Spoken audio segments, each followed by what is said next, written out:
you kind of break down I broke down for weeks after, where I could only sleep, wake up, eat, sleep. So it's like exhausting, but euphoric, extremely euphoric.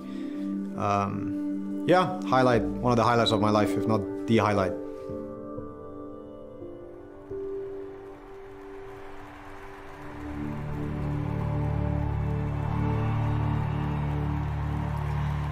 I defy anyone to watch that back and then not get a little bit teary themselves whenever I see Noto talk about that. And you can see it in his face as well. He's just reliving that moment constantly. It just brings tears to the eyes. Literally, anyone just has to say Ti8 to me and then I just start going. So instead, I'm not going to cry on camera. Don't worry, guys. We're going to save that until Sunday or when we finally see someone lift the Aegis for the 10th time. And instead, we're going to be talking about what OG should be focusing on in this next draft, because it seems like this could be a last-ditch situation for them. Ari, what do you want to see them doing this time around? I think they should not give up on their style. Like, honestly, I was on transit here, so I didn't get to see the first part of that game, but I think they need to run at them harder. Like, I think they should double down on what OG does and play their game.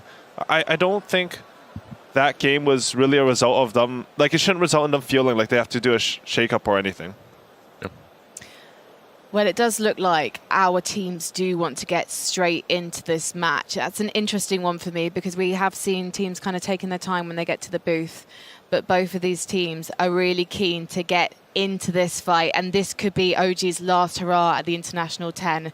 So don't miss a moment. OG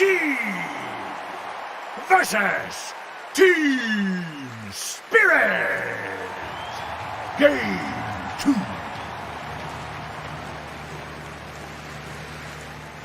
Hello and welcome. The draft panel is back. They took my big table away, but they gave me two wonderful analysts to compensate. My name's Amo Plus. I'm here with Lacoste and Effie. How are you guys doing? You like that first game, Effie? That was a great game. So you told me earlier that you actually were not one of the analysts that was siding with the OG's draft. Can you explain a bit why? Yeah, I didn't really get much chance to talk about it, but... Now you do. Yeah, so TeamSpirit were one of the teams actually playing this Magnus method of just horn toss skewer as an initiation only, and like getting Aether Lens and things like that months ago, right? So it's something that they're super comfortable with, and I believed in it. I didn't quite think that the game would turn the way it did because of certain skewers, but I was very fond of them just for that, right? I thought coming into this second game, they will address the Magnus issue that they had, but they will go with the same bans. Collapse Mars, collapse Tidehunter, maybe. Let's see if they just first phase this hero. I would not be surprised if they get it for TeamSpirit one more time. Yeah, what do you think they're planning on doing against this Magnus? What would be the traditional Magnus counters we could see here? I don't know what the counter is to horn toss, as we said, you know, because it's like an instant hook almost that puts you in a tough spot. What they did at the Tier 3 tower when they were defending the base, going for that double skewer, that was just insane. This might be the best Magnus performance I've ever seen. Yeah. Like, not necessarily the 4 or 5 man RPs, it's just his play, his understanding what needs to be done is what won them the game. Like, just the timing, the itemization, where he needs to be on the map. Everything was like 10 out of 10. He played incredibly well throughout this tournament. He's always been one of the standout players on Spirit, but my goodness, did he step it up. Yeah. I really have to say. So Magnus counters traditionally, I think there's no reason to never not first phase this hero if it's in the pool, especially after the past couple of days and what we've seen the hero is capable of. But I guess traditionally the way to quote unquote counter it would be to just not to pressure it in lane and to just respect the skewer. Understand that if you're in base versus Magnus, respect the skewer potential, right? And I think OG have the same approach. They're just going to be a bit more mindful of this hero. Throughout the Dota history, sieging the high ground was always the hardest part. If you don't have enough tower damage, there's always going to be, like, these relocating, repositioning abilities have been high valued. Lately, the toss, the spear, the skewer back. Unfortunately, Pudge, not there. One of my favorite heroes, but maybe we'll yet to see him. It's always tricky going for the high ground because like one misstep, one misplay could make a whole lot of a difference. If the team trusts you, which OG is known for, they are ready to back up the teammates. They go inside the base, results in 4, even a full team wipe. So exactly the same two openers from both teams, which means they're confident in how the game went along and how they're going to approach it. OG just seems like they're going to tweak a couple of things in like the overall macro of the game. Like what? What would you tweak here from the last draft? So I think laning went really bad for them last game. So maybe just either be more mindful about it or pick stronger laners, especially if you're going to play against a team fight heavy lineup, right?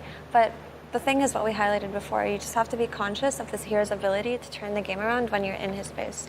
And that's something you kind of forget about if you don't play against a new style of a hero as often, but eventually it does sink into the player's mind. Do you feel like the last game they had, I mean, the lanes did not go as well as they expected, but the Darkseer Clockwork, right, MP usually considered pretty solid laners. Yeah, I mean, they have got the job done. These two heroes, Seb was staying at the top of the network, so I think they should be pretty okay with what they've managed to accomplish. But to go back to the previous game with Nature's Prophet, I believe he bought him the bottle level 1 and also bought a Moonshard later on. So, you know, Sumail asked, you know, or actually, who is it? No-Tail asked how many buffs do you want, and Sumail answers yes, because he just gave him all of them, you know, going for that Solar Crest, buying the Moonshard later on. It's how Dota was played coming into this TI, all the high-level pubs, is how can I buff up my carry? And one true carry was Tiny, who doesn't rely on cooldowns, can be active early on. When I say early on, I mean like post 10, 12, 13-minute mark when you get your items, when you get the Echo Saber plus Shadow Blade, because you do not want to be as active. You max out your 3-grab, of course, which means that you don't have your combo ready and you're playing for a bit of a later timing. And if you'll notice something OG tweaked, which is just talking about changing little things here and there, is they banned out the Ember Spirit. So this hero was so potent in the early game last game, in that he rotated so well with the combination of something like Lion, right? And he just got so many kills on side lanes. They were, I think, 14 and 3 at kills, when that's actually not what we expected or predicted on panel. So they put respect on a hero like Ember, who can run into them early and feed off of something like a 5 Nature's Prophet. So, what are other heroes that can fulfill that role of the Ember Spirit in the mid lane? Well, typically the other Spirit heroes, something like Puck as well, could be really good, and it's a Toronto Tokyo specialty. That is a Toronto Tokyo specialty. Do you think we could see his Invoker coming into play as well? We could. We could see Invoker from OG as well, because it's a very good hero. When Winter Wyvern uses his heal, then you have a pretty good setup for the combo. It's a great way to counter-initiate against Magnus RP. Even the Skewer back and also Lion does not like to play into it. Yep. So they do pick up Lion again on TSpirit, so same exact draft, but I suppose we can talk about individual heroes a little bit more now. Yeah, just repeat what you said the last time. Yeah, or just talk about Lion and what he offers. Lion in a draft is really nice, just because he kind of fills the role of hard lockdown on your team, but also it stops the possibility, or it lessens the threat of something like a Storm Spirit or a Void Spirit, right? You don't have to be so concerned about it if you can snag it early in your draft. Oracle Lacoste, you predicted the Invoker. Yeah, it makes a lot of sense, and I like the Night Stalker as a response to the previous game. Like, they had more of like combo that's playing well during the laning stage and then transitions that into the mid game. This time around, Night Stalker, he completely ruins both Wyvern and Lion. Coming into this tournament, I thought Night Stalker is going to be picked. I might be a bit biased here because I'm a huge fan of the hero. I thought he's just going to be picked every single time. No, I agree. I thought we'd see the Night Stalker a lot more, and the few times that we did see him, he did his job well. And not only does he make it hard for Lion and Wyvern, because Night Stalker is excellent at controlling these squishy supports in the back line, he can also potentially ruin this Magnus's game, because he pops his ulti, he's got this insane vision. He can see the Magnus setting up for something and just blink silence him, right? He's the type of hero is so disruptive. Does this hero fit the OG playstyle as well, of creating chaos? It does, for sure. The laning phase isn't ideal, but he can do so much for his team in this game. And there's the Spirit here that you were talking about, Effie. Will Void Spirit be very similar to last game, where he fulfills the role of just the ganker whenever there's no cooldowns? For sure. I mean, if Ember Spirit's banned, this is the next best thing, because, yeah, sure, you can also go for Storm Spirit, but he's a lot easier to deal with than something like a Void or an Ember, just because he's so easily counterable, right? So we'll see Void filling the role of Ember, not as effectively, because we've seen Ember completely pop off just due to how OP his shard and his ability to like buy BKB with something like a Magnus and just be so effective with only one item. I like how Spirit players, when I say Spirit, Void Spirit and Ember Spirit players, decided to go for the shards early on. It's extra 200 damage on a Void Spirit, allows you to get extra ring, which means that you can close the gap or get out of much easier. And also, if the game drags out, you get that level 25 talent, the 2-second dissimulate stun. It's insane amount of damage. Also, combine that with his level 20 talent, 14% damage amplification. Makes a lot of sense that people are not just waiting for shard to drop from second Roshan, instead just buying it. For sure, and I think the strongest Void Spirit build is actually just going for Kaya-Sanj, then Ags, and then Shard. That just seems really potent. But a nice thing about having a Void Spirit is he's a natural Yule's buyer. Like, when you buy Yule's on Ember, it can be good, but it doesn't feel as good as having it on Void Spirit because it's the setup for his Remnant, right? And it gives him mana, which into his main stat and regen, obviously. But the reason why I bring up Yules is because when you're playing Night Stalker, this is an item that you need to have against him. You have to Yules him so your poor little supports can run away.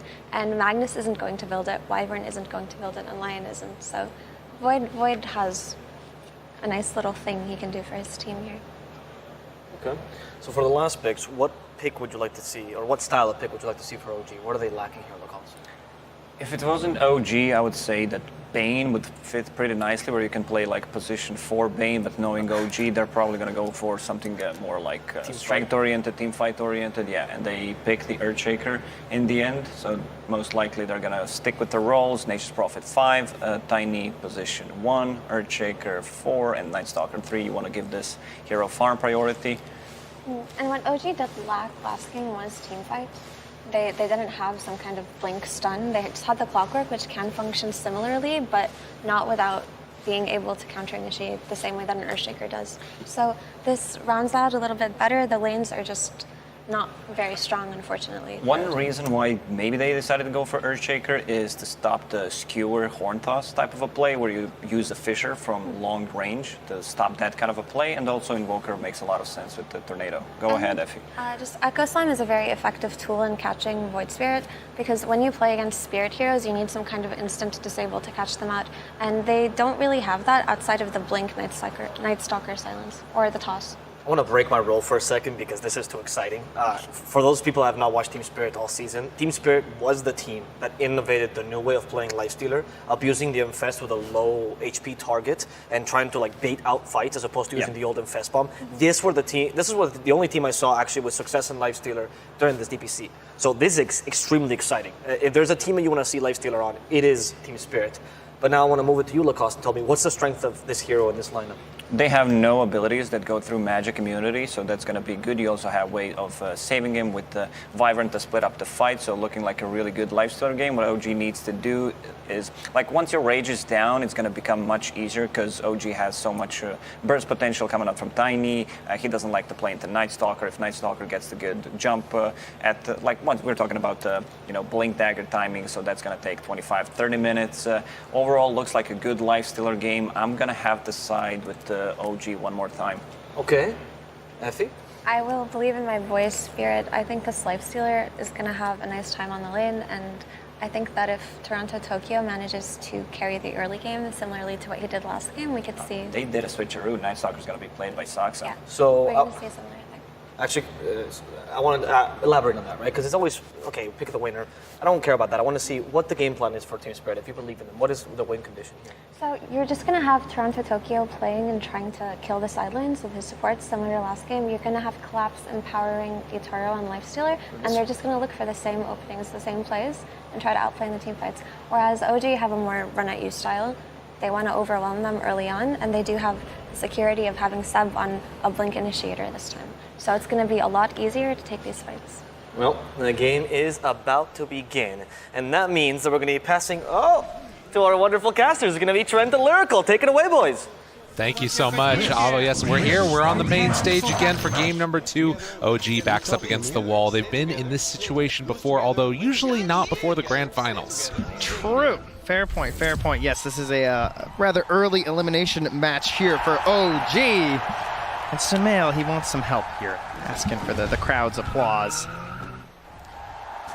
We'll have to see how this one goes for them. But yeah, the switch up that we're seeing there right at the end, they decide not to go for the position for Earthshaker and instead taking Soxa. And oh, right off the bat, Thompson in some trouble found.